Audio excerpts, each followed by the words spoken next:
Greetings, my dear viewer. You're on the channel The Price of Cheating. The channel is for those who appreciate traditional family values and condemn adultery. So be sure to subscribe to the channel. Let's get started. I sensed her presence before I saw her. She hesitated in the doorway for a moment, hoping to catch my attention.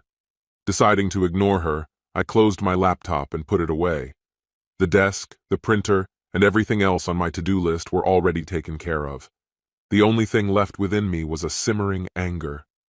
"Is it really over between us?" she asked, her voice so soft that I almost missed it. "Yes," I replied, still looking away. After a few moments of silence, she continued, "Would you at least look at me while we talk?" I still didn't turn as I answered her. "Do you want to talk right now?" "So what if I do?" "On Thursday, I tried reaching out to you before you left for your girls' night. That conversation didn't go well. Back then, you said, 'I don't have time to listen to your whining. We only have a few days left. Just finish it. It'll be better for both of us.' Honestly, you really hurt my feelings. I hadn't even realized I was on the verge of tears. I was just trying to get a reasonable point across, but maybe emotions briefly took control of me. I sighed. You're right. Your absence cleared the fog, allowing me to see things more clearly. Sure, I noticed some unpleasant things, but at least I had clarity when I faced them. I appreciate that. Why are you so upset? Maybe I was wrong for not recognizing how much this trip meant to you. I knew you didn't like Ashley or Gloria, but they were always kind to you, and I've known them since college. There wasn't anything significant there, aside from the heavy drinking and playful girl talk. Honestly, I still think of it with some excitement. Maybe you'll join me in the bedroom and help me cool off." "How strange. You said you were going to Nashville, but ended up in a spa in the Catskills. Gloria was at a wedding in San Diego, and Ashley was in Miami with her sister and family. Impressive how they managed to defy the laws of time and space, being in such different places at once. It's funny how both of them happened to be out of town when you wanted a weekend retreat. Unfortunately, when I asked them about it, they didn't cover for you." Ashley seemed completely clueless about the situation, and Gloria hung up as soon as I shared what I knew. So, it seems Gloria knew, and Ashley was left in the dark. It took me some time, but eventually I figured it all out. Gloria couldn't speak up because she was involved with that trainer. Oh, I know about that. It's common knowledge at the gym.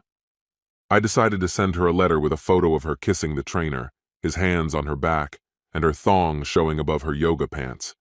I doubt Bill would appreciate that sight. She quickly called me back and confessed everything. I advised her to step away from training and find a new gym. I made it clear that if I heard of anything like this again, I'd send all the evidence straight to Bill. At the end of the conversation, she was still promising things. "It's no surprise if she doesn't respond to your calls, texts, or emails. I told her that any interaction with you would nullify all our agreements. So tell me, did you initiate something first and lure her in? Or did she convince you that having an affair would be thrilling, hoping for great intimacy and the excitement of secrecy, all while laughing at your unsuspecting husband who thought everything was fine?" As for Ashley, when her husband cheated on her, she began to look down on anyone who could be so disrespectful to their marriage. But on the other hand, I had a long talk with her and it seems she's recovering. Moreover, she mentioned going on her first date last week. And lastly, if they can really be in two places at once, it stands to reason that they can take on different forms too. To turn into a tall, bald man with a goatee, they must have worked together. When I turn away, I have no doubt that you won't be there, just an empty space where my wife used to stand. So yes, it's clear. We're over. All the details are laid out in the papers you signed, so there shouldn't be any drama.